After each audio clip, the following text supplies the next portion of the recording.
અમદાવાદમાં ભગવાન જગન્નાથને નીકળનારી 148મી રથયાત્રાને લઈને તૈયારીઓ પૂર્ણ થઈ ગઈ છે અને હવે પોલીસ દ્વારા સુરક્ષાને ધ્યાનમાં રાખતા ફૂટ માર્ચનું આયોજન કરવામાં આવ્યું હતું. આ ફૂટ માર્ચ યોજાઈ અને જેમાં અમદાવાદના મેયર સહિત પદાધિકારીઓ, અલગ અલગ ઝોનના અધિકારીઓ આ તમામ વિસ્તારનું આખા જ રૂટનું નિરીક્ષણ કરવા માટે જોડાયા હતા. જગદીશ મંદિરથી આ જગન્નાથ યાત્રાની શરૂઆત થશે એટલે જગદીશ મંદિરથી ફૂટ યાત્રાનું આયોજન કરવામાં આવ્યું હતું, જેમાં અલગ અલગ અધિકારીઓ જોડાયા હતા. જગદીશ મંદિરથી શરૂ થયેલી ભગવાન જગન્નાથની 148મી રથયાત્રા જેનું સમાપન અલગ અલગ વિસ્તારોમાં ફરી જગદીશ મંદિર ખાતે જ થશે. આ મોટી રથયાત્રાનું આયોજન હોય એટલે આ ફૂટ માર્ચ એ પૂર્વે સુરક્ષાને ધ્યાનમાં રાખતા કરવામાં આવ્યું. ભગવાન જગન્નાથજીની 148મી રથયાત્રા 27મી જૂને જગન્નાથજી મંદિરના આ પ્રાંગણથી નીકળશે. ભગવાન જગન્નાથજીની રથયાત્રા એ કોઈ મનોરંજનનો સાધન નથી. ભગવાન જગન્નાથજીની રથયાત્રામાં ભગવાન પોતે નિજ મંદિરથી નીકળીને ભક્તોના દ્વારે દર્શન આપવા નીકળે છે.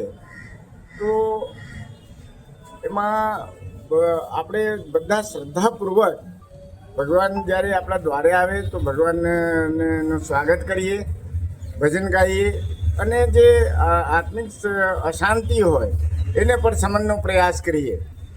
ભગવાન જગન્નાથજીની રથયાત્રા આજે 148 વર્ષથી પરંપરાગત રીતે નીકળે છે અને એ જ રૂટ ઉપર નીકળે છે જે 2 જુલાઈ 1878માં નક્કી કરવામાં આવ્યું છે. એ જ રૂટ ઉપર નીકળે છે, તેમાં કોઈ ફેરફાર થયેલ નથી.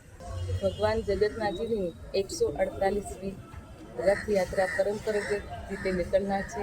ત્યારે આજે અમદાવાદ મ્યુનિસિપલ કોર્પોરેશન દ્વારા જે સુવિધા વ્યવસ્થા કરવામાં આવી છે એ રૂટનું નિરીક્ષણ આજે સૌ પદાધિકારીશ્રીઓ, ચેરમેનશ્રીઓ અને જે ટ્રસ્ટી શ્રી મહેન્દ્રભાઈ અને મહંત શ્રી દિલીપદાસજી મહારાજના આશીર્વાદથી આજે નિરીક્ષણ કરવામાં આવે છે.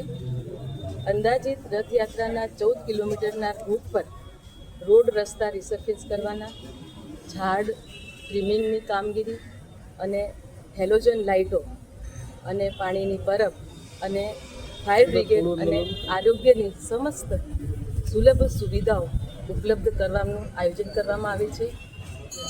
અને આ વખત વધુમાં વાત કરું તો રથયાત્રા રૂટને હેરિટેજ રૂટ તરીકે વિકસાવવામાં આવી રહ્યું છે.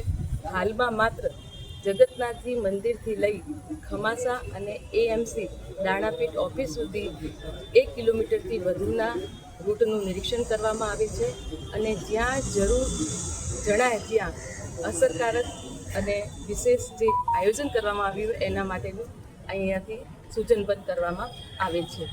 ભગવાન જગન્નાથજીની રથયાત્રામાં ભગવાન જગન્નાથજી, બહેન સુભદ્રાજી અને ભાઈ બલરામજીની સાથે જ્યારે નગરચર્યા નીકળનાર છે પવિત્ર અષાઢી બીજ તારીખ 27ના રોજ, ત્યારે સૌએ નગરજનોને ભગવાન જગન્નાથજીના આશીર્વાદ લેવા સૌએ નગરજનોને ઉપસ્થિત થવા અને સહભાગી થવા સૌને અપીલ કરું છું, વંદન કરું છું.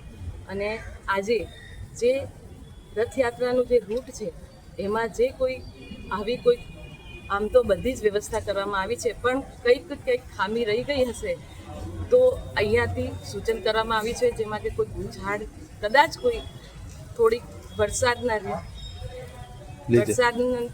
વજહથી કોઈક ઝાડ નમી ગયા હોય તો એને ફરીથી એનું જે ટ્રીમિંગનું કામ હોય કે એને કાઢવાનું કામ હોય એનું સૂચન કરવામાં આવ્યું છે. મેડમ, રૂટ ઉપર જર્જરિત મકાનો જે હોય તો એને ઉતારી લેવાની કેટલા મકાનોને નોટિસ આપવામાં આવી છે, દૂર કરવાની કામગીરી રૂટ પરના જે જર્જરિત મકાનો છે એને નોટિસ પણ આપવામાં આવે છે અને નોટિસ આપ્યા પછી પણ જે કોઈએ આનું પાલન ના કર્યું હોય તો એમના જે લાઇટ અને પાણીના પણ કનેક્શન કાઢવામાં આવે છે. એનાથી કે લોકોને કોઈ પણ પ્રકારની હાલાકી ના પડે એના માટેની સમસ્ત વ્યવસ્થાઓ એએમસી દ્વારા કરવામાં આવે છે.